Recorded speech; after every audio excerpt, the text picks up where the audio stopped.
morning and good afternoon. Welcome to another episode of Before Coffee. It's Thursday, so we're here to bring you our Thursday's 13 list of supergroups. Yes, we're going to talk about all those different musicians who are considered the best at what they do, deciding, hey, let's be in a group together and make some money for like 2 months and then split up again or something. I feel like a lot of these supergroups lasted a little bit and then they just stopped. Usually one album and it's like, whatever. You guys are assholes. I'm leaving. Yeah. We'll also cover some general news stories today as well. This is the first and only international game show Before Coffee, a father and daughter news podcast where we look up our stories right before the show starts. We just got caffeine in our bodies and we're learning to read and speak live on stream. Let's get into those headlines and our Thursday 13 list and spin that segue wheel.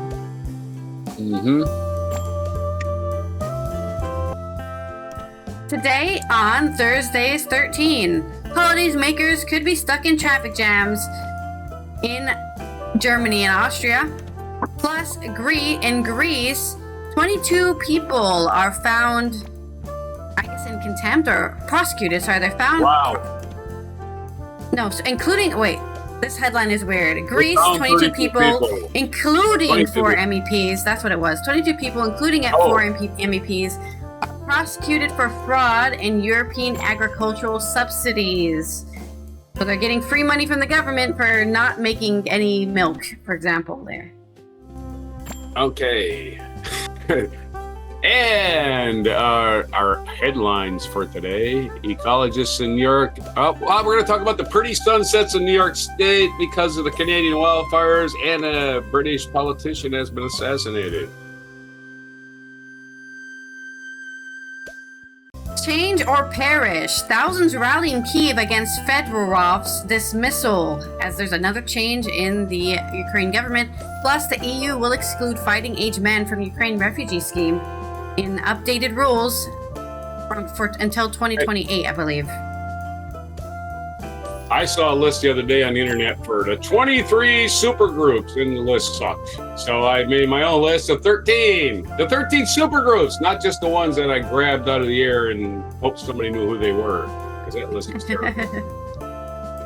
In my culture news, I felt Holden was talking to me alone. The catcher in the Rye is 75 years old today.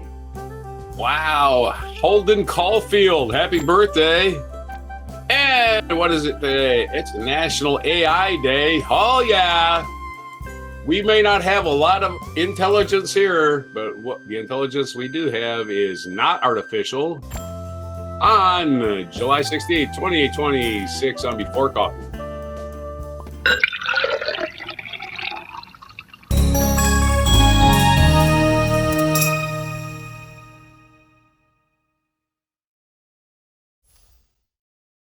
We love a nice cherry popper. Here we go. Corn fritters day. That's what you make when your batter is done. You done battering your fish. Corn. When you battered your fish, right, and you still got that corn batter left, you just deep fry the corn batter, you got corn fritters. That's all they got invented. Maybe add a little more spice to it. Good food is just the leftovers, that's true. Also, it's sponsored Dole Whip Day, so... Yeah, I'm not sure what that is. Sponsored by National Days calendar. I'm suspicious of corporations telling me what to celebrate, so yeah, I didn't... got a big corporate trademark on it, big R. Dole Whip trademark, registered trademark. I won't even say it. It was invented today. They were Before whipping then, them people weren't whipping anything, yeah. They want you to know what a Dole Whip is. I still don't know what it is, even though I probably celebrated this day 3 times. Our first segue today is associate, so let's associate my stories with something. It's a good thing they're easy ones, because these stories are really quick. Associate. Let me try to remember that. Okay. The first story is coming from Die Zeit, which is a German paper. For almost 2 years, there have been stationary border controls on the border between Austria and Germany to protect the Schengen area, I guess. And there's also a border with the Netherlands. And all these borders could slow down travel for holiday makers. Former European Parliament President Martin Schulz is calling for the lifting of German border controls. These checks bring almost nothing and at the same time violate fundamental European law, said the former SPD head of the German press to the German press agency. Unfortunately, an outcry remains so far, but I think if many people go on holiday now and then later on the return trip to Germany are in a traffic jam, then there will be some trouble, because sometimes you wait a good hour and you have to wait. For commuters and freight forwarders from the border area, the controls are therefore a significant and also financial burden. The EU Commissioner for Migration also reaffirmed his call for an end to German border controls in the face of falling migration figures and the new asylum rules. It is now time to gradually abolish intra-European border controls, Magnus Brunner told the DPA and other members of the European Newsroom, ENR, news agency network in Brussels. There have been that sentence was translated badly from German, but it's just, there have been German external borders since the 16th of September 2024. The Federal Ministry of the Interior had ordered them to more significantly to curb the number of unauthorized entries.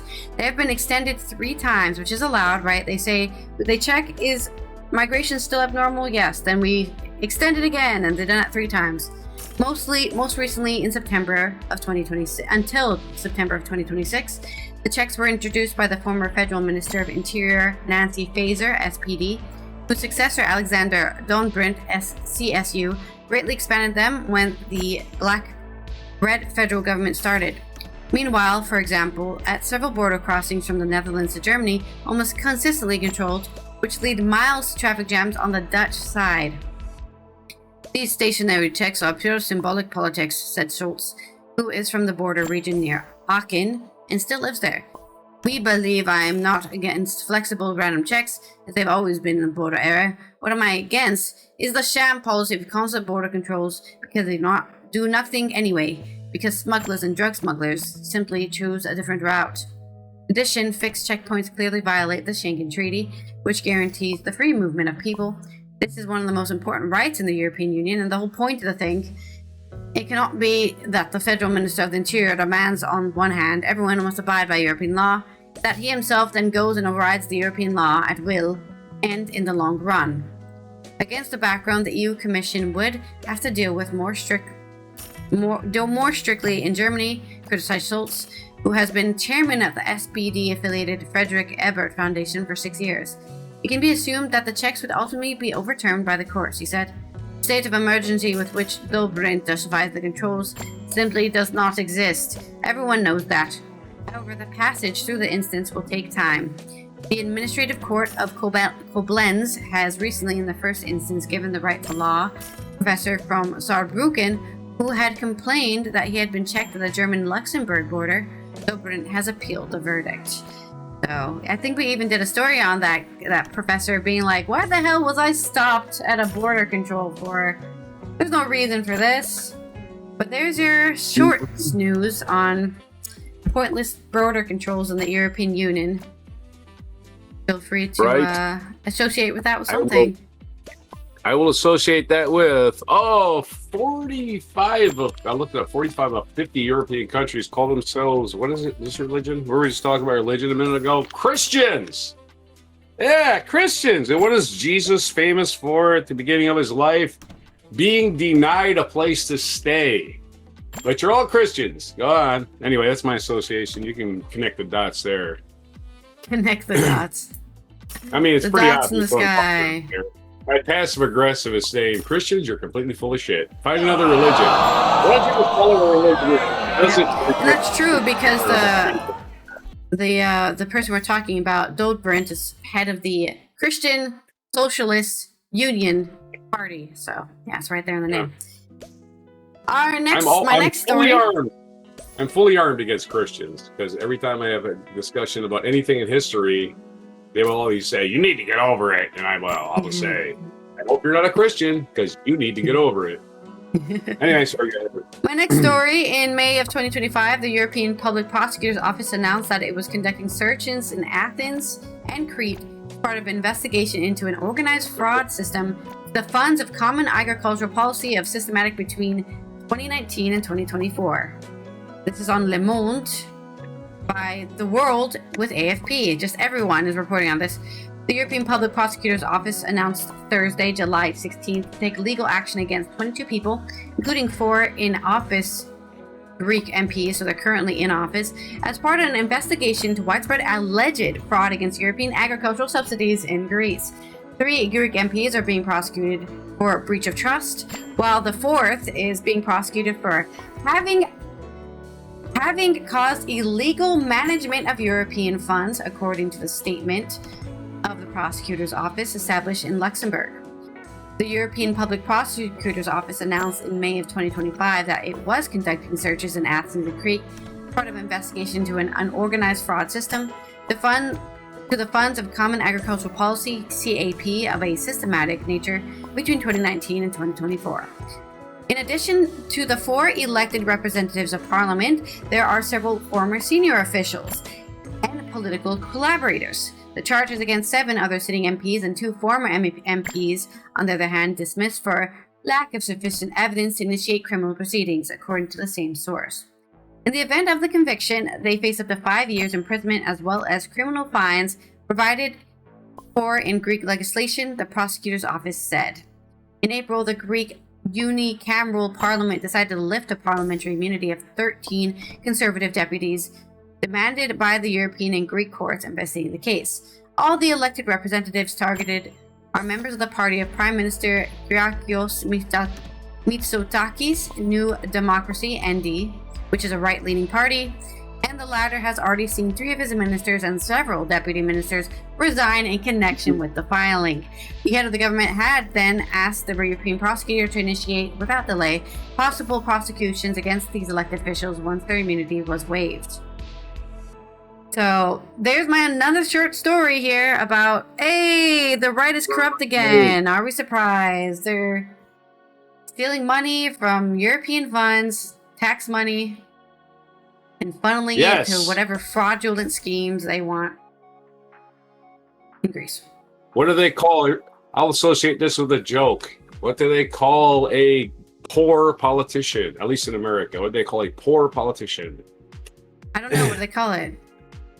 A beginner. I don't know. He just got there. He hasn't got all that graft out of the way yet first. All that, corruption. Hey, you know what? There's a vote coming up on your bill there, buddy. Horror producer. What do you think? I need a new addition onto my town needs a new library. Yeah. I'm gonna build a library. I need a dildo library. I'm going to build myself a library. Yeah, make my wife the head of the board of directors. Yeah, that's it. Anyway, yeah. They'll Politicians never know. are just there. I'm just disgusted with politics anymore, right? It just gets worse by the day. And we just have open corruption in the United States, by the way. Just open sewer of corruption. Just every single day is just another day of insider trading by politicians, bombing Iran to change oil prices. Oh, what a life we live. What a life. Our next segue is a mixed metaphor for your story. Or stories, because you have 2 short ones. This is one of the reasons I like waking up in the morning. I check the news and go, did it happen? And you know what I mean. We can talk about other things in our life. Okay, but other things we're going to talk about fire. Fire! That's right. Fire is happening all over the world. And our hot planet. This is from local. I guess I need my glasses because I can't make the words so big on this smaller screen that they won't show up, or they won't stay on the screen. This is as big as I can get it. LocalSYR.com has a story. Ecologist says Central New York may deal with Canadian wildfire smoke throughout the summer. That sucks. Well, your summer sucks. Your summer's been canceled by awful sky. Anyone who's poked their head outside Central New York on Wednesday was likely noticed the burnt orange sky and poor air quality brought on by smoke from wildfires in Canada. I will look outside to see what the sun looks like today here. We're quite a ways south of there yet. An expert at a local college warns the issue may recur throughout summer and the years beyond. Andrew Vander Yacht. His name is Vander Yacht. Yes, the spelling of the rich guy's boat.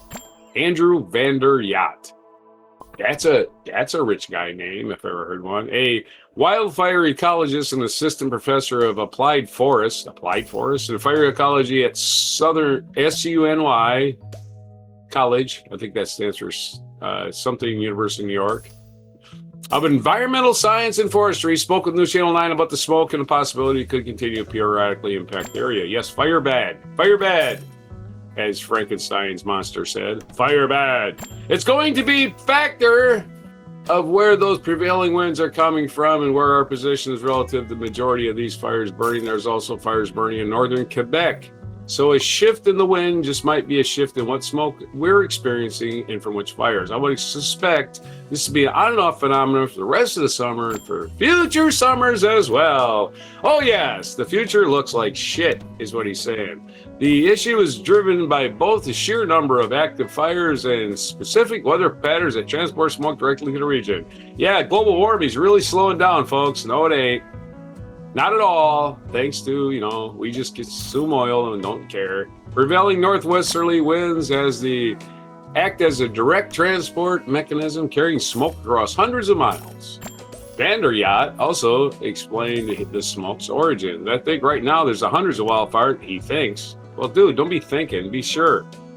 I am 100% completely positive right now that there's just hundreds of wildfires burning across the boreal forests of Canada. And I am 100% positive that the most impactful for those are burning in Western Ontario. Don't be saying I think. You're an expert, jackass. Don't say I think. Say we have found the cause. I'm an expert. Don't go to an expert and an expert says he thinks. It's like, well, you think? Come on now. Once again, he's starting his sentences with I think. Anywho, stop thinking. Vander Yacht explained that ecologists consider weather, topography, and fuels when analyzing fires. We've done a lot to manipulate the two sides of that triangle, weather and fuels. He said climate change contributes to increasingly intense heat waves, droughts, and those things are precipitate more fire on our landscape. Well, there you go. There's some causes. There you go, buddy. Hey. A cause. How about that? Additionally, past suppression efforts have led to a fire deficit in many areas. What's a fire deficit? We have a fire deficit across the vast majority of landscapes that we encounter, and that is because we put out fires so long now that when fires happen, they generate a lot more smoke. They're more severe. They're more intense. He said. There's something to be said for paraphrasing people instead of just quoting them directly. Because most people don't know how to talk in normal diction. Reporters are going to say, well, you don't put all those in there. Why would you put that, nonsense in there? Just paraphrase the guy. I don't think I'll sue you for paraphrasing. I'll make him sound intelligent instead of, golly gee, I don't know. I think fires start from sparks. I hear, okay. It's because it's Canadian. That's just how they talk, man. They just talk like that. You hoser. All right, there's your story. Have us a smoky. A smoky. I don't want to get smoky, actually. I'll pass on the smokiness. That's my story. Canada's forests are like a heart. They release pain into the sky. Which is nothing like a heart. It's a mixed metaphor. Almost no sense. I love a metaphor that you just gotta go, it's a mixed what? Metaphor. It's a mixed metaphor. Just a mixed It's very mixed. I don't know, it's like clams and oatmeal. Let's mix them, it's not good. Actually, some people make a nice savory oatmeal. So you probably could put clams in it. Hats off to them. I'm not eating it. Okay, so next story is a tragic story. I don't care how much you hate politicians. They are just mouthpieces. Oh, an old politician died. You know what they do? They replace him with a young politician who's probably worse and going to live another 50 years. That's a problem, right? That's just it. Lindsey Graham. So, yeah, Lindsey Graham's gone, but it's still South Carolina. There's still the Confederacy. They're still going to send somebody terrible. So, yeah, I don't celebrate that shit because it don't mean anything. It's like rearranging the decks on the deck chairs in the Titanic. You're probably going to get somebody worse. If anything, it's not going to change nothing. Probably get somebody worse. So, killing politicians is not the same as killing rich people. If you're thinking about, like, oh boy, this is just like Luigi. No. This is just some lady who wasn't even in power. This is a standard.co.uk and Whitcomb murder probe. Former Tory MP, member of parliament, I believe, targeted in attack, says counter-terror police. Now they call them counter-terror police. This makes more sense than the terror police. I don't want to hear from the terror police. Do not want to hear from them. It's like freedom fighters, right? What do freedom fighters fight? They fight freedom, right? Because firefighters fight fires, crime fighters fight crime, freedom fighters, what do they fight? That's a George Carlin joke. Sorry, George Carlin on your bingo card. And Whitcomb was killed in a targeted attack. Whitcomb, I don't know what her name is pronounced. Scotland Yard gave the update as detectives were I like Scotland Yard. This anti-terror police nonsense is stupid. What the hell just call them Scotland Yard? I love that name. Scotland Yard. It sounds so official, right? Scotland Yard gave the update as detectives were given more time to question a 28-year-old man suspected of murdering the veteran. Given more time. You can lock him up as long as you want to. Suspected of murdering the veteran politician at her home in Devon. A warrant for further detention means the suspect can now be held for questioning up to 7 days under the Terrorism Act. I think you just hold him until you find out why he was there. He probably is guilty. I'm just going to go ahead and say that. Head of counterterrorism policing, they got him on camera. Assistant Commissioner Lawrence Taylor. You want to erase this guy's rights so easily. He's got rights. Well, I'm going to say he's got rights, but I guarantee you they're not just going to let him go on bail in 7 days. That's not happening. Head of Counterterrorism Policing Assistant Commissioner Lawrence Taylor. Lawrence Taylor? Not the football linebacker / rapist, Lawrence Taylor. This is spelled without a W. It's got a U in Lawrence. Anyway, Police Commissioner Lawrence Taylor, after he got 14 tackles in the latest New York Giants game, confirmed officers we're still working to establish the motive behind the killing of former Tory MP. Former, again, this isn't even clear. Anybody that's in power. It ain't even an assassination. It's just a murder. It is clear that this was a targeted attack. Still working, it said, he told reporters, still working to understand the planning and the motivation. He stressed the killing has not been declared a terrorist incident. How's it? I don't know. It's just a murder. We are working through the motivation for his attack. We wouldn't want to comment on the motivation yet. We're aware there's been some preparation and planning. I don't know, man. I'm just saying, you're killing somebody with no power. It seems just like it could have been for money. I don't know. Counter-terror detectives are not leading the investigation into the suspected murder. Detectives rearrested the suspect at a commission of, police discovered materials suggesting that political ideology could be a factor in the motive. The Times has reported the white British man was arrested in Rotterdam on Saturday evening on suspicion of murder. Detectives rearrested the suspect on suspicion of the commission, the preparation, or instigation of acts of terrorism. So this guy's got a lot of splaining to do. The 20-year-old is believed to made a 540-mile round trip from the town of South Yorkshire to Devon, where the former Tory minister lived. On Wednesday, the day when it was believed she was killed. Okay, they don't have it on film. Why are they showing a video blurb then? A statement Monday, Counter-Terrorism Policing South East said 28-year-old white British man from Rotterdam, South Yorkshire, was arrested. New information come to light. We don't know anything. Not a lot of freaking news. Okay. Let's go to the House of Commons. Let's say with the House of Commons. Make a statement. House of Commons. Ms. Mahmood, who I guess is in the House of Commons. I don't see the name being referenced earlier in this article. But anyway, said new information and evidence have come to light what has been dynamic and complex investigation. As a result, Counterterrorism Policing Southeast, or CTPSE, bad acronym, is now leading the investigation. The man in custody has been rearrested as suspicion. Making a statement also comments, Miss Mahmoud said the police now have a suspect in custody. Okay, we already know that. And I can confirm to the House this man was not known to prevent. Prevent is some kind of organization. The police have cautioned against speculation about the case. And that's the right thing for Anne's family and friends. It comes from Nigel Farage. It comes as Nigel Farage. You don't know Nigel Farage either? Face calls. No, I don't. Face calls for restraint after sharing his thoughts about the suspected murder. Mr. Farage is facing criticism of remarks made in the press. He's 100% certain that it wasn't a burglary gone wrong. Yeah, because he's a detective. He's investigated the case himself, and he's gone, some idiot saying things he knows to be true, and he has no idea anything. Nigel Farage is a populist who started Brexit. He literally just uses big words to make people panic, and then, hey, vote for me, I'll fix it. That's all he does. So he's just using it as a political... with things he doesn't know.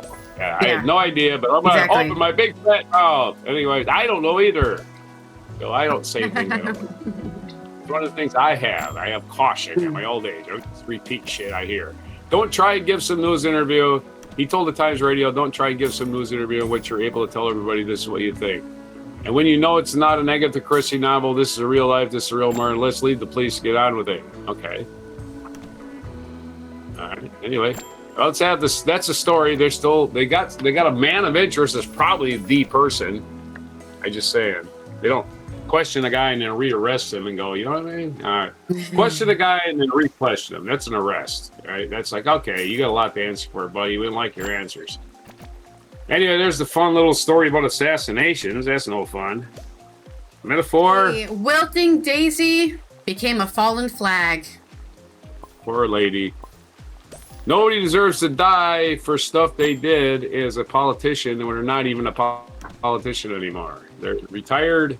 They're stupid for sure, but still, if we killed all stupid people, who would dig our ditches? You know, most people who assassinate politicians are usually going, when you were in power, something bad happened to me, and I've decided it was your fault. So now I'm getting my revenge.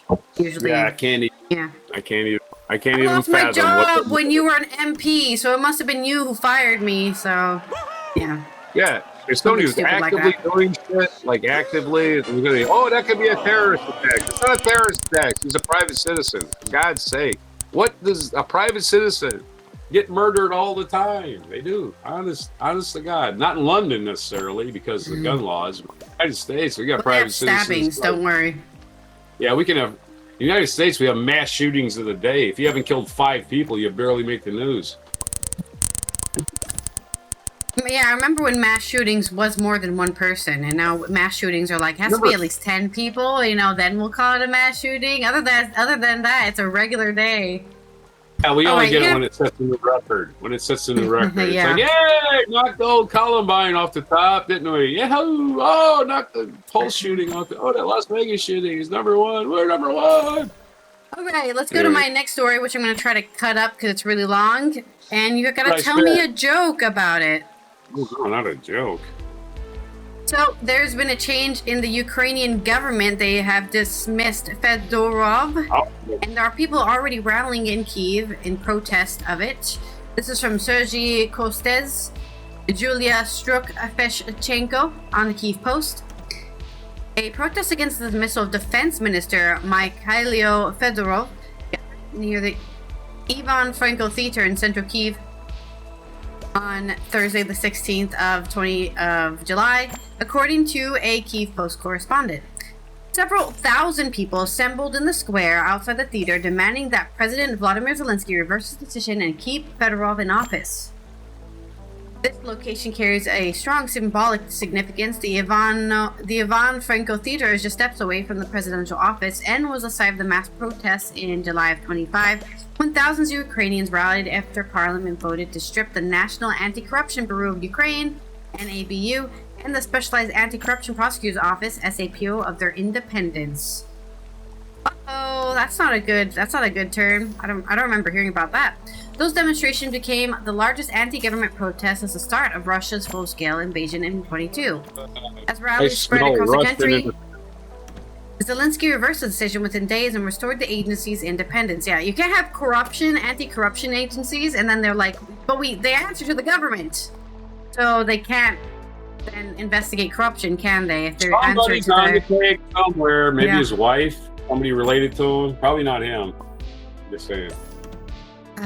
This rally was organized through social media yesterday evening on the 15th of July. Financial Times Kyiv correspondent Christopher Miller shared on Twitter that organizers of last year's NABU protests had called for a new demonstration ahead of Parliament's expected vote on Ukraine's new cabinet. The organizers of last July's major demonstration against Zelensky's move to undermine the independence of the National Anti-Corruption Bureau are calling on Ukrainians to gather at the same square at 9 a.m. on Thursday, Miller wrote on Twitter. Protesters filled Franco Square carrying banners criticizing dismissal as politically motivated and harmful to ongoing reforms. Among the slogans are "Change or Paris" and "Efficacy is Contradiction." Many demonstrators described Fedorov as one of the government's most effective ministers. Reminder, he's the defense minister during an active war, and argued that his removal could halt defense reforms and reinforce outdated post-Soviet approaches to governance.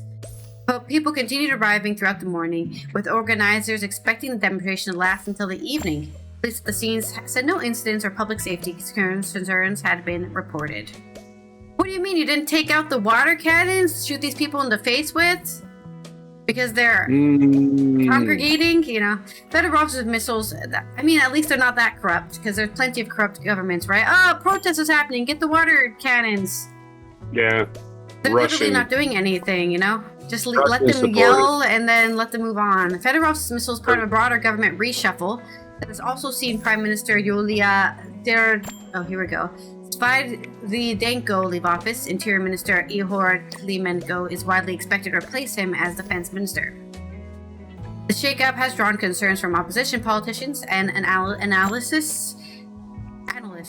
Speaking to Reuters, Holo's party lawmaker Ina Sovsin said she was very frightened by the prospect of renewed instability at the defense ministry.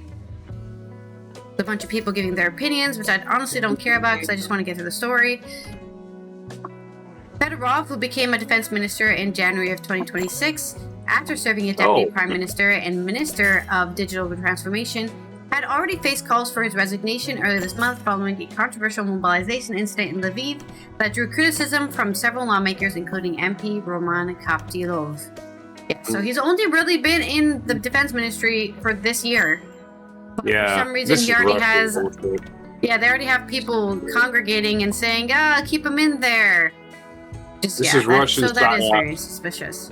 Russian psyops. These are not real protests. They're being instigated by Russia. I guarantee it. Who gets upset about some bureaucrat getting fired that's been there for 6 months? 7 months, yeah. Get real, folks. You can fire whoever you want to. He hired him, you can fire him. You just say. I definitely mispronounced everyone's name in that article. Give me your joke. Well, my joke is very easy. At least they didn't have to do what Russia did. He didn't enroll in Zelensky flying school, right? He didn't accidentally fall out an 8-story window. There's your joke. At least he still has his life, even if he's how many? Kicked out. I had the AI, according to AI now.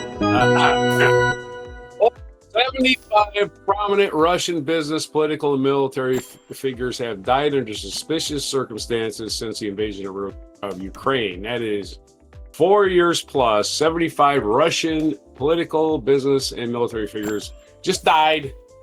And, he committed suicide, maybe. Oh, he fell out a window. Oh, he walked in front of a car. Oh, he fell in front of a train. And no reason for any military guy to be walking in front of a train, but yeah, whatever, Yeah, I mean, and it is a good point, because remember that even if Ukraine is currently in a war or being attacked by Russia, doesn't mean there aren't people in Ukraine who were pro-Russian before, after, and during this attack, right? Yeah. And also,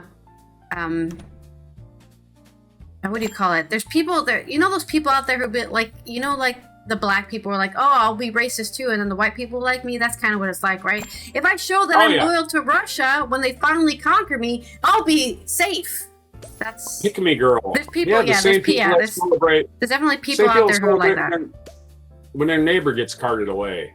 Yeah. He's doing something illegal. No, he wasn't. He was just the wrong skin color, a-hole, and wait until you're on the list, and nobody's going to be around. It's the old shit. Yeah. Stop celebrating people's rights. We can neither confirm or deny any of these people are Putin puppets, but wouldn't be surprised if they were, basically. Yeah, it absolutely reeks of interference from Russia because they're right next door, and that's all they do.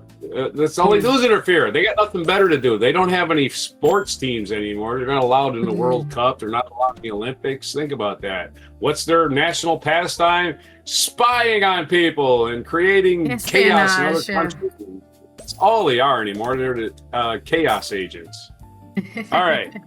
Let's do I have another short story here, so hopefully you can pull a joke out real quick. That joke is out of my head. It's like, is an update on EU's refugee program for specifically Ukrainians, right? Because they are in the middle of war. And they've extended it until 2028. But now they are confirming that any men who try to stay as refugees are already exempt from the military. So, like, if you can fight in the Ukrainian military and you're trying to get a refugee status, you're going to get denied. This is from Daria Zakharova on Politico. The EU introduced a temporary protection mechanism for Ukrainian refugees in March of 22, allowing individuals who fled the country the right to live, work, and study in EU countries. Remember, they aren't part of the EU, they aren't part of NATO, so they don't have any of these protections naturally, so that's why they were given this special status. The protection was initially introduced for a one-year term and has been extended multiple times since. But in recent years, both Ukrainian and EU officials have expressed growing concerns regarding Kyiv's need for fighting men. I really want Ukrainians, especially men, to return home, said Zelensky after an April meeting with German Chancellor Friedrich Merz. It is a matter of justice. We have people, soldiers, at the front. They need rotations, he added. Commissioner for Migration Magnus Brunner who initiated the issue at EU level, said last month that temporary protection is not going to be granted as a new rule to newly arriving persons who are not authorized by the Ukrainian authorities to leave Ukraine in view of their military obligations. Ukraine introduced martial law the day Russia launched its full-scale invasion in February of 22, prohibiting men aged 25 to 60 who are eligible to military service from leaving the country, barring certain exemptions. It is estimated that approximately 1.17 million adult Ukrainian men are currently benefiting from a temporary protection across the EU, which means they're dodging the draft, so to say. In 23, Ukrainian media has reported around 650,000 Ukrainian men of fighting age had left the EU. That's a lot of soldiers. Like, right? We're not saying all of these people are applicable to join the Ukrainian military, right? Some of them might actually get exemptions, but that's still like a lot of people that they don't have fighting against Russia. So, I mean, this is why a lot of mercenaries basically volunteered to help Ukraine because of this refugee, just a bunch of people running away. War makes refugees. That's what it does. But that's my really short story about they've extended the refugee status until 28 for any Ukrainians, but you have to make sure that you're actually military exempt because you're not going to get that temporary protection anymore. Right, because if you go to a place and say, I want refugee status, they say, okay, you can stay here until we approve or unapprove you, or whatever. But this time, they don't even get that, right? Oh, you look like you're the same age as a fighting Ukrainian man. You can go wait in Ukraine. You have a joke for me? Right. I have a joke, but it's more or less a quote that is true. It's tinged with humor, and it's from a poem by Wasan Shire called Home, I think it's called. And the line says, no one puts their it's about refugees. No one puts their children in a boat unless the water is safer than the land. And you can applaud that. A metaphor for that would be no one leaves home. No one leaves home unless home is the mouth of a shark. That is right. Refugees are not there to steal your fucking bullshit in your fucking house or to date your daughter or anything like that. They are there because their country sucks. Didn't always suck, but it sucked right now. Maybe if we did a full investigation into why the country sucked, we'd probably solve problems instead of just going, oh my God, it's happening in my yard. I better care about it now. And then when it's out of your yard, you don't care. It's happening in my yard. All right, let's roll our next segue. I have a video. Oh, next segue, yes. Not a joke, but it started out as a joke. It's like, really? You think refugees are just there to fucking steal your shit? That's it, huh? Okay. Right. They're there to murder people. To take my job. And they're getting a free phone for the government. Yeah. You know, all right, now I'm going to give you an accurate metaphor or simile for your Thursday's 13 list. Thursday 13 supergroups. I saw a list the other day. It said the top supergroups. I was going to do a little bit more research, but I got caught up in looking up jokes. But that's what happens on this show. But I got enough research to know who these people are. If not, I always got the internet in front of me. It would be better if I had a big monitor that I normally see, but I got this little tiny one here. All right, so I don't even have a heading on my list, but the heading should say, let me write a heading, damn it. Heading in green. Best supergroups. There's a bunch of supergroups. What's a supergroup? A supergroup is a band or a individual singer combines with another member of a band or another big singer, and they form a group that, wow, look at them. They could have just got together and just had some little thing going, but they got together and made a super group, and they never last. They never last because, again, egos. You got big egos, and they're like, oh, this band sucks. I hate everybody here. But for the while they're there, they end up making pretty good music. So we're going to get, without any further delay, we're going to start out with one of your favorite singers, Mad Season. If you don't know what Mad Season is, Mad Season was Lane Staley from Alice in Chains, Mike McCready from Pearl Jam, and the guy from Screaming Trees, the bass player, I think of his name. But it was a bunch of grunge guys got together, made the second grunge supergroup, and they only lasted one season, not Mad Season. They only lasted one album, like they typically do. Mad Season made one album, they made some concerts. I'm not the biggest fan. I think they were like Alice in Chains, but slowed down and kind of just, so I'm not their biggest fan, even though I love Lane Staley. Number 12 is the remnants of Guns N' Roses and Stone Temple Pilots. In other words, Scott Weiland and Slash got together and formed Velvet Revolver. Oh yeah, again, not the best personality clash in the world. That didn't last, but we've all remembered Velvet Revolver. One or two albums I think. Yeah, Velvet Revolver. The only song I remember, their Breaking Signal. Love the name. Of course, Revolver comes from the guns part of the Guns N' Roses. I know Velvet must come from Stone Temple Pilots somehow. Maybe his velvety voice. I don't know. Scott Weiland had a velvety voice, but to me, he was like Eddie Vedder's brother. Like he was Eddie Vedder sounding guy, who is no longer with us, unfortunately. So as Lane Staley is, it's kind of a trend. Like a lot of these people, these are old-timey groups, by the way. None of these groups have existed for a long time. I don't think any of them exist anymore. Number 11, if we're going back to Seattle and we're going back to grunge, Temple of the Dog. Heck, they'd be higher in the list. They didn't even make one album. They only made an EP with 4 or 5 songs, so they didn't even make a whole album. But Temple of the Dog, of course, is Chris Cornell, who's on this list a couple of times. Chris Cornell of Soundgarden and Eddie Vedder of Pearl Jam. And, of course, the remnants of what used to be called Mother Love Bone got together and made an album called Temple of the Dog. And, of course, they had this song, Hunger Strike, which is big. I will take this opportunity to mention the ones that didn't make the list. The Firm did not make the list. Jimmy Page of Led Zeppelin.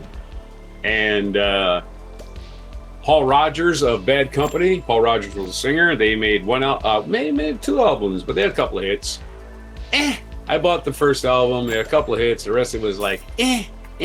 So the other one I left off was Damn Yankees, which was Jack Blades of Night Ranger, Tommy Shaw of Styx. I had no problem with either one of those, but the other guy's Ted Nugent. Just even though they had a hit song, they had playable songs on the radio.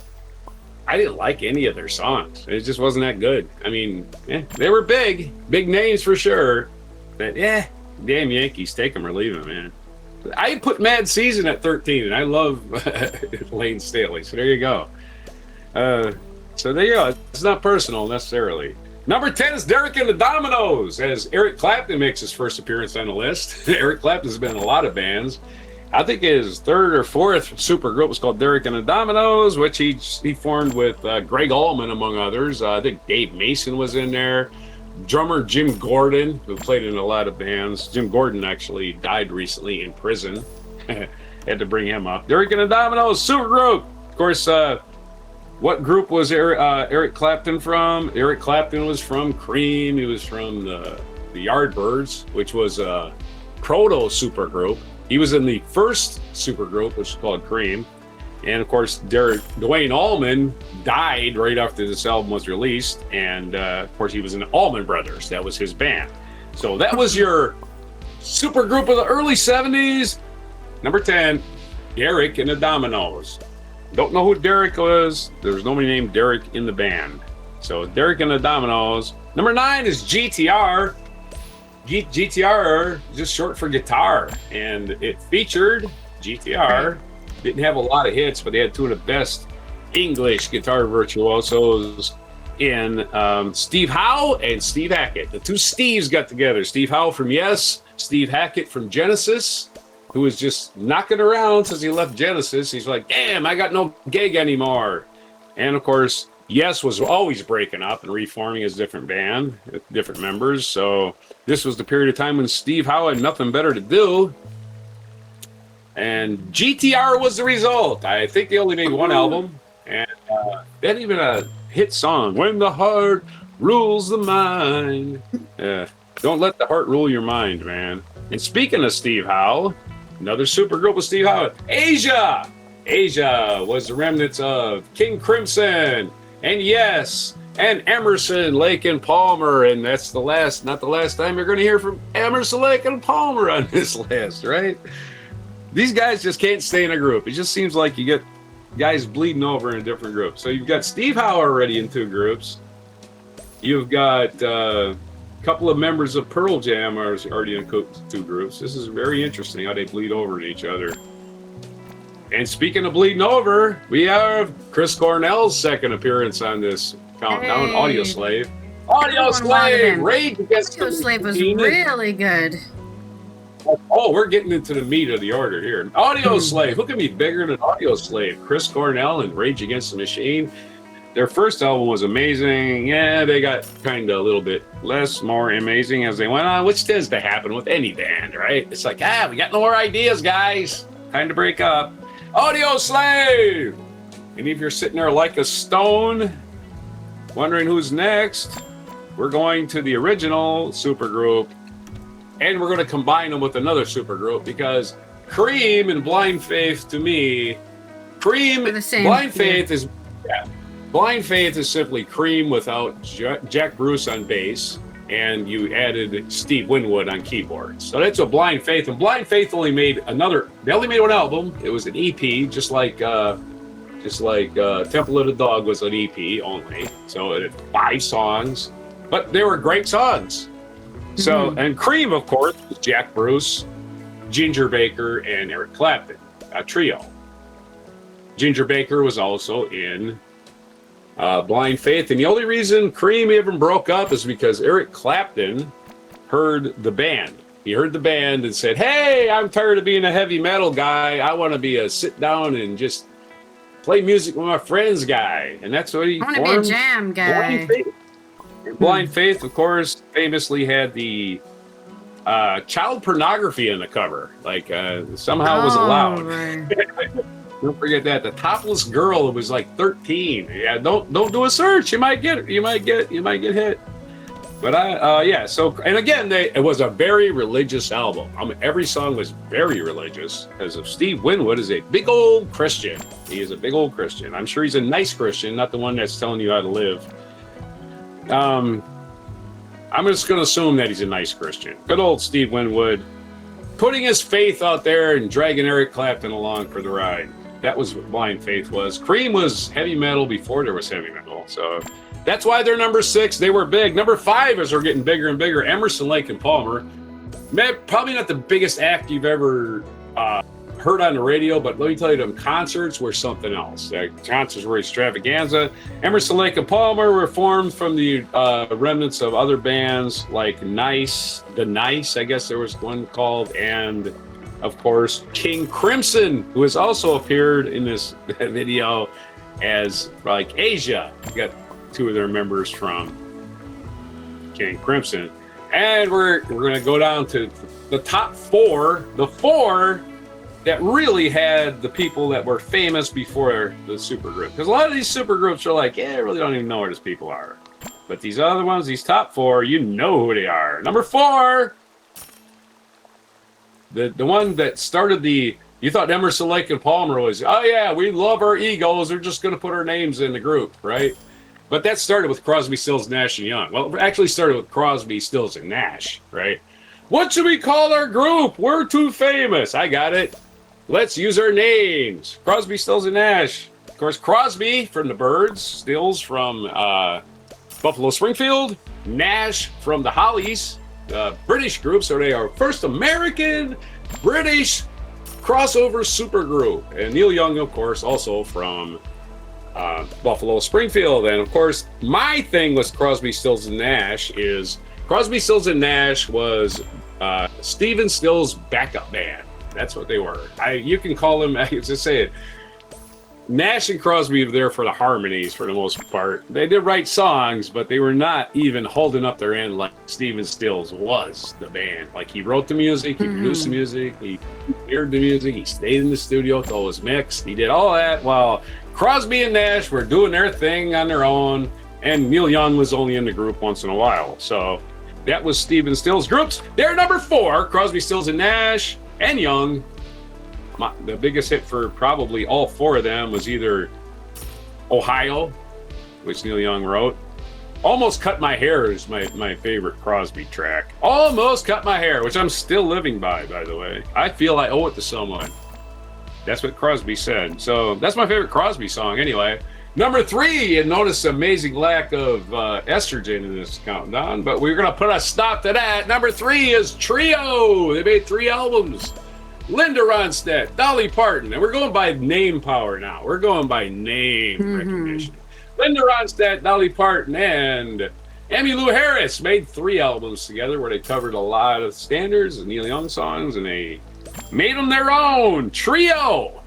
Again, they just made a new album a couple of years ago as Linda Ronstadt no longer sings. Like, none of these groups in the top 4 can perform anymore. They're not going to reform because certain members have died. David Crosby's dead, but Linda Ronstadt's still around. She's gave up singing, so they're not going to be doing any performing anytime soon. Who knows? Maybe she'll just lip sync the old hits like they do, Milli Vanilli style. Number 2, and you're wondering, what could be more famous than the Traveling Wilburys? Traveling Wilburys, the supergroup of all time. Just think about this group. You had a Beatle, George Harrison. You had a voice from the past, like one of your crooner voices, Roy Orbison. You had Tom Petty, one of the biggest selling acts in American rock and roll. You had Bob Dylan, the best songwriter of all time. And you had Jeff Lynne to produce the thing from Electric Light Orchestra. The mind and genius behind Electric Light Orchestra. You get the Traveling Wilburys. What star power! If you put together the number of album sales by all of these people, it would be astronomical. Just album sales alone, I think they eclipse everything. Even if you subtract the album sales of the Beatles and just use George Harrison's, right? You would probably get album sales beyond any supergroup you would ever think. That's probably why they're number 2. But who could possibly be number 1? Who is the number 1 supergroup? The one with the most name recognition, necessarily the most airplay, not necessarily the most concert sales, not even necessarily the most record sales. The Highwaymen, which featured Really? Willie Nelson, still alive, Johnny Cash, gone, Chris Christopherson, gone, and of course, the one and only Waylon Jennings, who again, Waylon Jennings, all of these people, none of these people are famously in a band of their own. They were individual artists, as were the trio. But the Highwaymen, for instance, Waylon Jennings was there at the start of rock and roll. Yes, he was. He was Buddy Holly's bass player when Buddy Holly died on an airplane crash, gave up his seat. He gave up his seat to Richie Valens or one of the guys that died. He either gave up his seat to Big Bopper or he gave it up to Richie Valens. So Waylon Jennings could have died in that plane crash. He became a big country music superstar. Didn't have the crossover appeal of Johnny Cash, Chris Christopherson, or Willie. But again, bigger star probably in country music than a couple of those guys. So there's your list. The Highwaymen. If you haven't heard them, just Johnny Cash alone is enough in record sales. They probably didn't equal the Beatles or George Harrison, but or Bob Dylan, for that matter, or even Tom Petty and the Heartbreakers. But again, names, you want to go see people with musical integrity that never gave up their musical integrity? The Highwaymen. Just to see Willie Nelson, he's the only one still around, amazingly, right?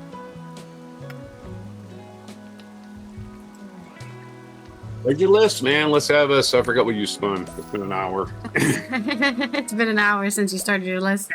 I have an accurate metaphor. Yeah. It wasn't that long, actually. That was a pretty fast list.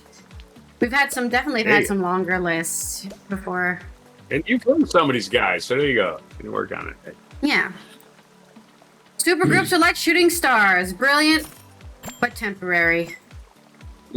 Highwaymen made like 4 albums, I believe. Yeah, but like you said, they didn't last.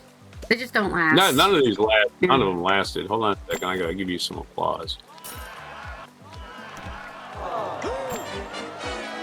Just pressing on the button. They didn't last. Yeah.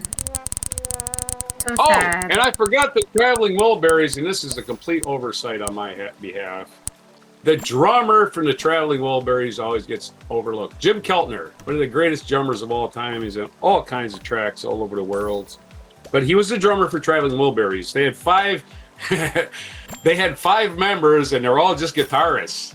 Even though anybody like George Harrison could just slide over on bass, right? But no drummer, so they had Jim Keltner. Don't forget Jim Keltner, the glue of the Traveling Wilburys. You can't have a band without a drummer, for Christ's sake. All right, sorry. That's true. Our next segue is a hypothetical. All right. For my culture news. This is coming out of... What was I talking about again? Oh, right. This is, I guess, coming out of English literature. This is from Joseph O'Connor on The Guardian in 1981. When Joseph was 17, his first girlfriend gave him a paperback of her dad's favorite novel. He'd never heard it despite living in a home full of books. His parents loved the work of Edna O'Brien, Muriel Spark, John Le Carre, Dickens, and so did he. But encountering the first sentence of J.D. Salinger's The Catcher in the Rye made the world burst into color. If you really want to hear about it, the first thing you'd probably want to know is where I was born. What my lousy... Oh, I guess this is... Wait, was he American? I don't remember now. What? I think Holden Caulfield was American. If you really want to hear about it, he was going to the first college. thing you probably want to know is where I was born and what my lousy childhood was like, and how my parents were occupied and all before they had me, and all that David Copperfield kind of crap. I don't feel like going into it. You want to know the truth. That's the opening line to Catcher in the Rye. It never occurred to Joseph that writing could make your blood fizz with delight. He doesn't exaggerate when he says Salinger had the same effect on him as hearing the Sex Pistols for the first time. This was pretty vacant in prose. And though it was published 75 years ago this month, it's still as captivating, bold, and transgressive as ever.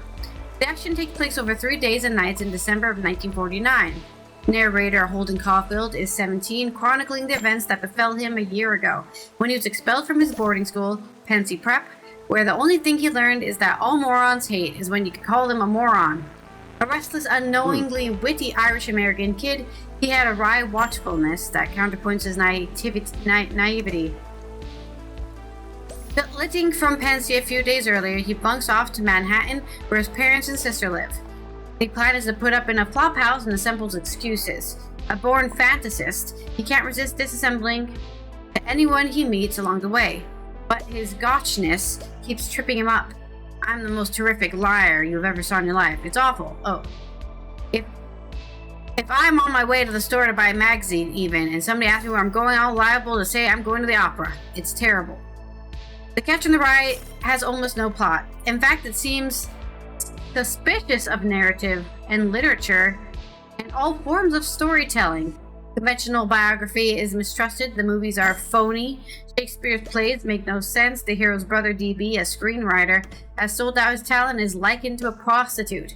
The novel brilliantly mistrusts itself by channeling its own purpose. What's more remarkable about the book is how it alters its meaning depending on the reader's age. Only the greatest novels manage this alchemy. The Catcher is the same league as Ulysses or The Handmaid's Tale in having built into its texture a perpetual self-regeneration. Joseph returns to every few years, the closest thing in his life to a pilgrimage. Whenever he does, he's reading a different novel, as vivid, strange, and edgy and nerving as the one that switched on his light 45 years ago. Yeah, every time, at different parts of your life, you can see his perspective in a different way. Holden's wanderings around Manhattan, trying on adulthood, inviting strangers to have a cocktail with him, seem righteously funny to a young reader. Life is a game, boy, one grown-up tells him. Game my ass, Holden retorts. His antics call to mind Graham Greene's verdict on Flann O'Brien's Swim to Birds, a book that brings the kind of glee and experiences when people smash china on the stage. Here's a kid who has no rules or boundaries, drifting around the Big Apple in a haze of splendid haplessness that is never less than weirdly heroic. Rubbishing everything he sees, oscillating between superiority and dread, he keeps up a commentary so beautiful, sardonic, that you find yourself cheering it on. I have one of those very loud, stupid laughs. I mean, if I ever sat up behind myself in a movie or something, I'd probably lean over and tell myself to please shut up. But an older reader sees Holden's isolation. Behind the teenage mouthiness is a rolling mass of neurosis. Jealous, insecure, frightened, frustrated, Holden has suffered terrible losses, including the death from leukemia of his brother Hallie, and is writing his chronicle in a psychiatric hospital. He feels himself disappear, finds it hard to think. I can't explain what I mean. If I could, I'm not sure I'd feel it like it. It's possible he has been molested by a school teacher, although the incident is recalled with such ambivalence that we're never quite sure what happened. That's very typical of somebody who suffered that kind of thing too. That wasn't a big deal. Yeah, it's a pretty big deal, Holden. Holden's only tender feelings are towards women or children. The men in the book are schlubs or bores, but Holden's frequent attempts to forget them lead to memorable moments of faint praise. I don't know about bores. Maybe you shouldn't feel too sorry if you see some swell girl getting married to them. They don't hurt anybody, most of them. Maybe they're secretly terrific whistlers or something. Like many teenage readers, Joseph felt Holden was talking to him, perhaps to him only, and that the responses that he was saying were somehow part of the novel. He felt like he was listening. This was something new and wonderful, fiction as friendship. What really knocked me out is a book that, when you're all done reading it, you wish the author that wrote it was a terrific friend of yours, and you could call him up on the phone whenever you feel like. That doesn't happen much, though. The Catcher in the Rye is from a different world, an era when teenagers didn't have too many rights, but somehow it's still around, so profoundly a part of the literary landscape that it can go unnoticed in a haze. Joseph owes it, because it's the novel that changed his life. By the time he finished reading Holden's story, he wanted to be a writer himself. So, celebrate Holden Caulfield's 75 anniversary, or I guess The Catcher in the Rye's 75 anniversary, by reading it, I guess. I haven't read it since high school myself, so you've all listened to an audiobook of it and say, what is this boy talking about? 'Cause I definitely probably do have a different perspective as a teenage girl versus a adult woman. So.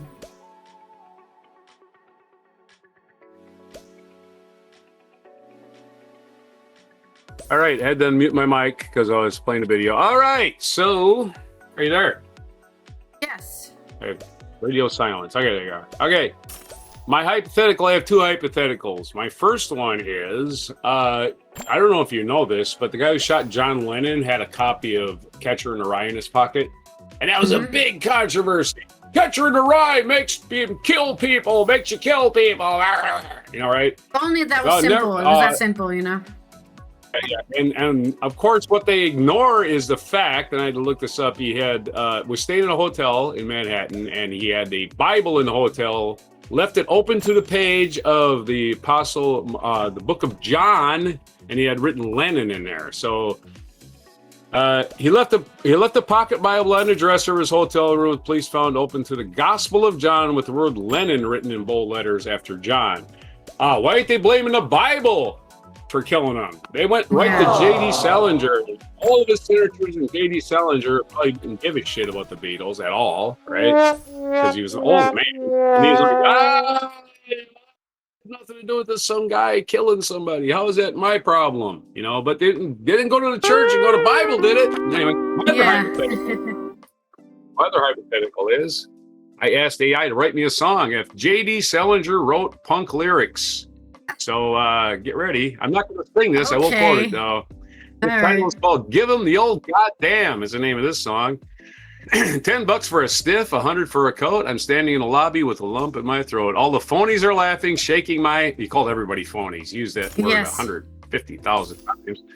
All the phonies are laughing. He called it all adults phonies, by the way. All the phonies are laughing, shaking my hand, but they wouldn't understand half of it, man. Liar, liar, Pensy prep on fire, drowning in the mud of my own desire. And here's the chorus. Don't ask me how I am. I'll tell you that it kills. I'm just buying red caps and popping all the pills. Put me in a nut house, lock up the door. I don't want to be a hero in a phony little war. Yo! AI can write punk lyrics, man. That is some good shit. First two. My sister's on a carousel. War was happening in 1949. I guess about the Korean War was about to happen, I guess.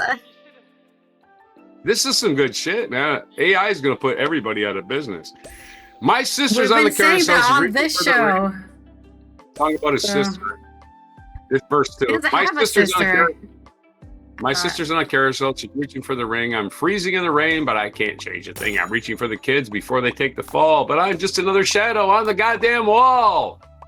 And then the chorus, which was, I don't want to be a hero in your phony little war. Damn, he loves the word phony. Don't forget that. That's it. That was my hypothetical. All right, thank you for that, I think I sent you a video, but I don't remember. I might have. You have not sent me a video. I will do that. Sorry. Yeah. Do a segue spin? That's my oversight. Story no. Prematurely. Segue spin.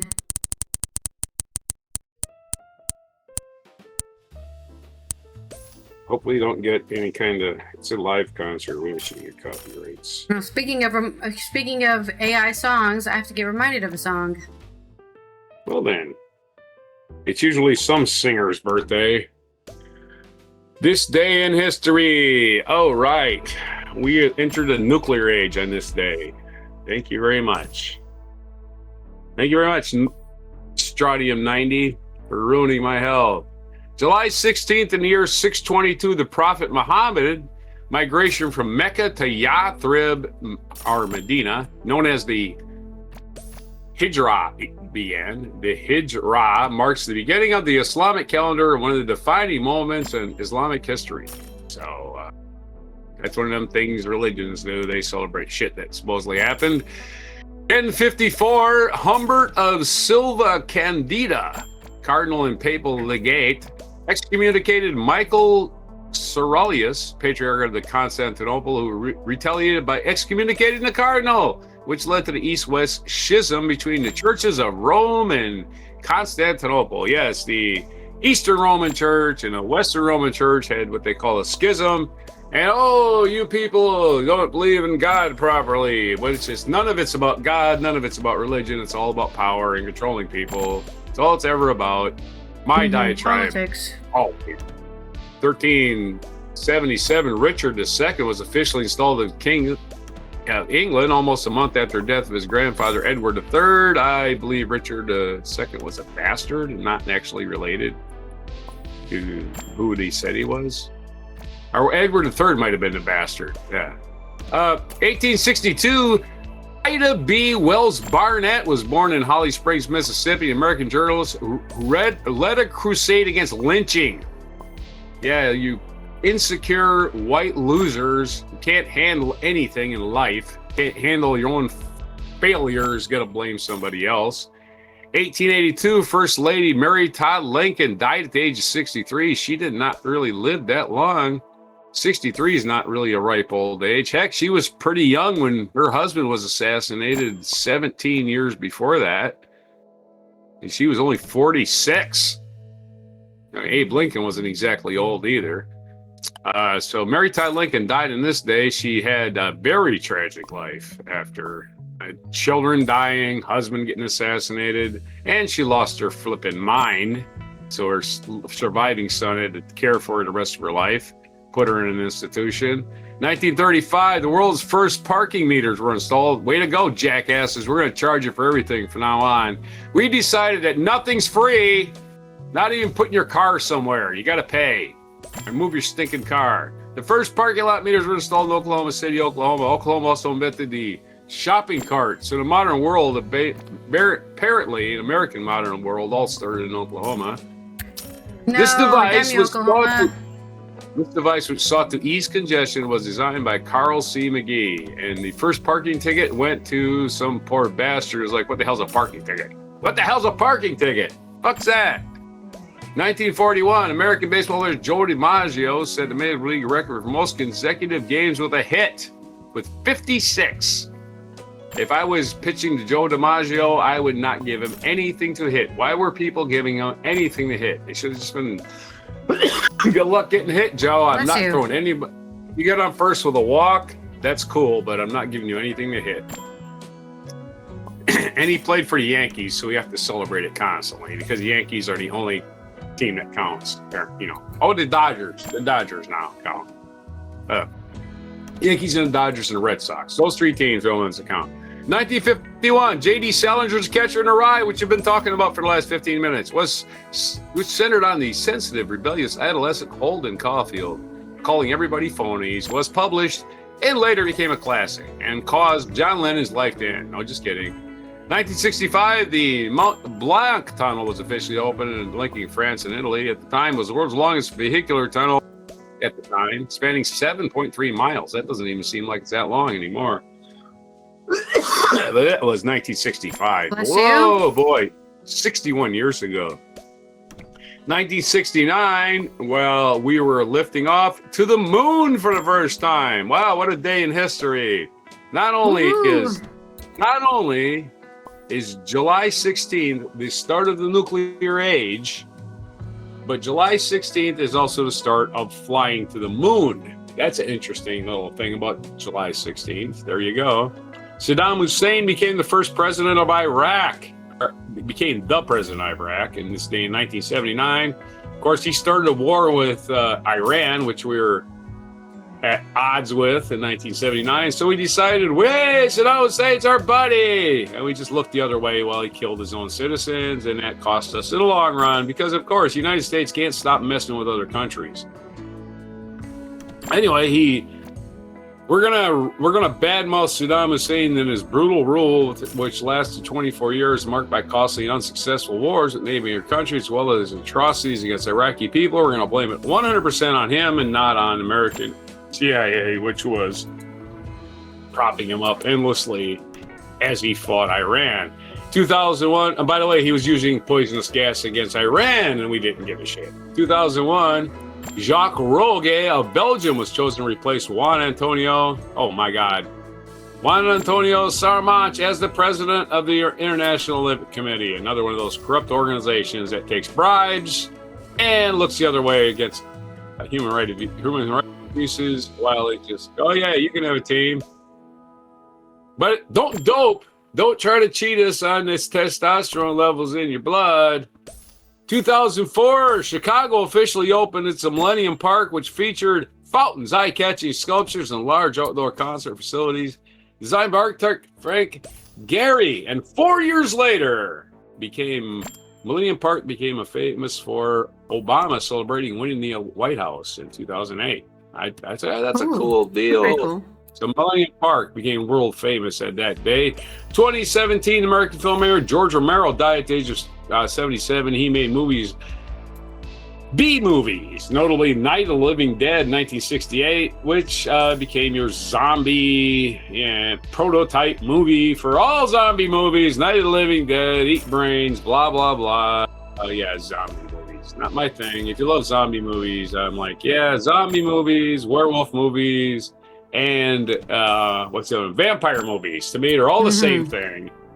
They're all the same thing. It's all the whole thing started from people not understanding rabies, right?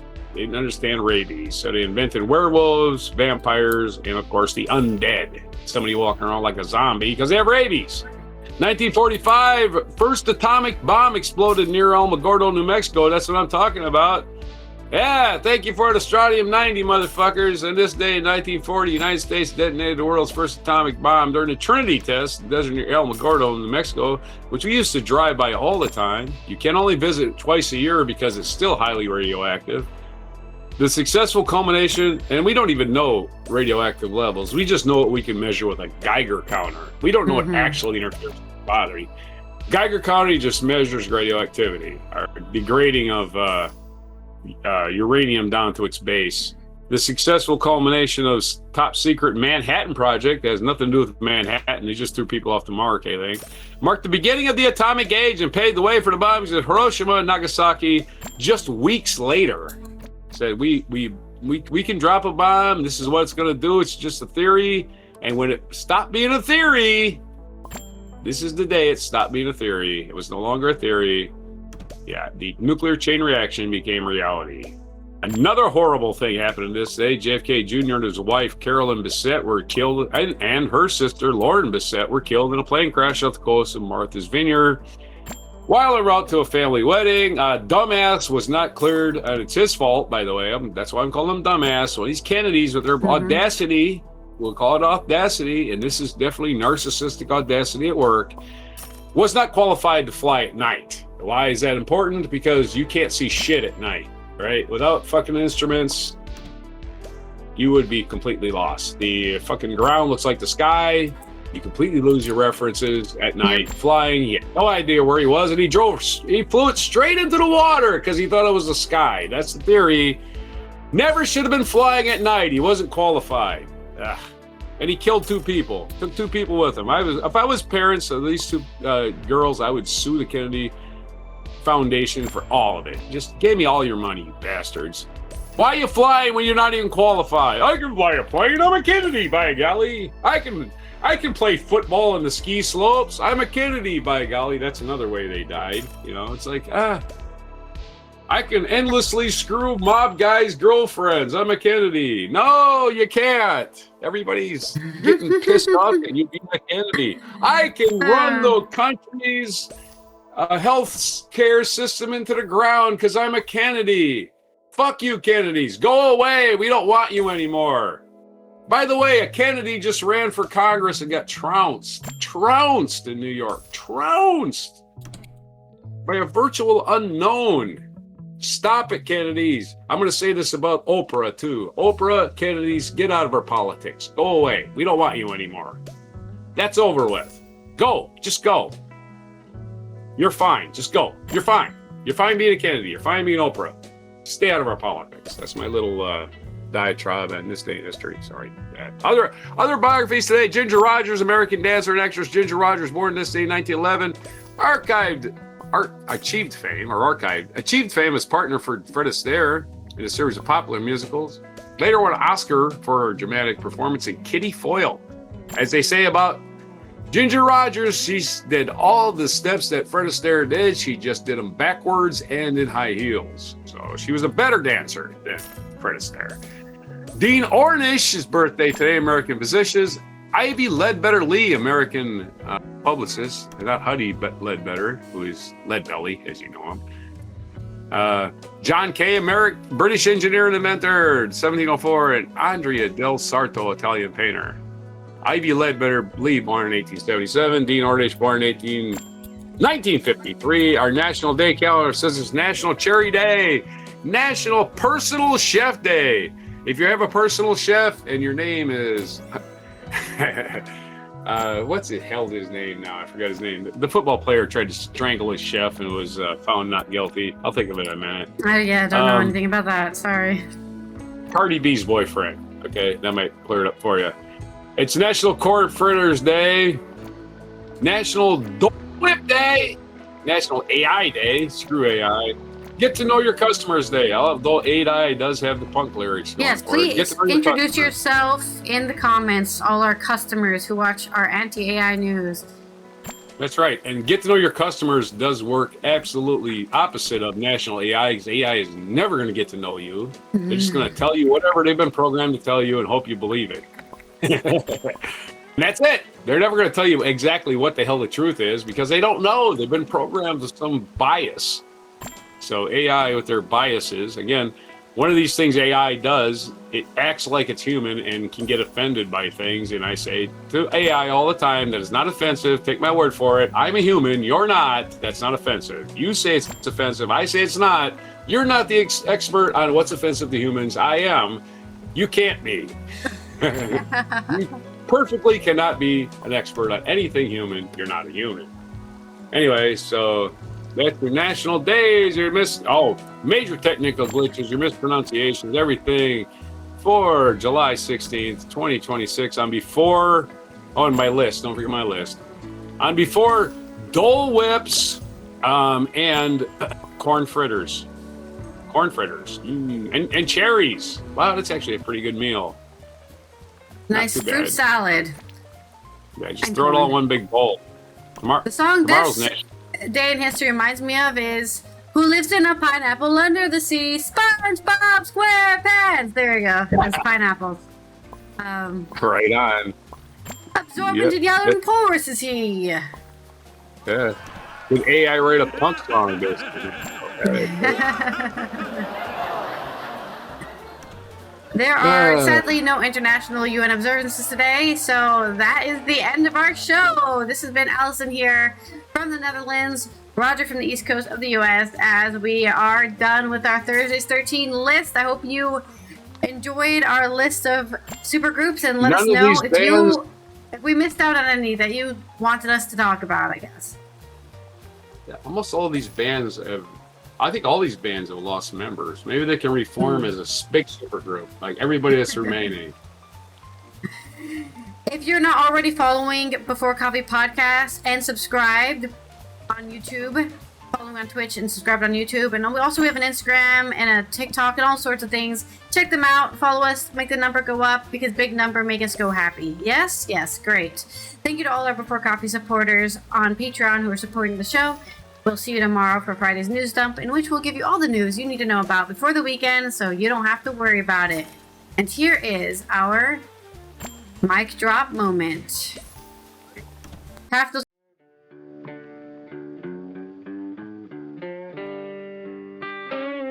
Be sure to hit the like, subscribe, and notify buttons, and follow our other channels, Toxic Alley, History of Gravy, and Scratchy Old Records.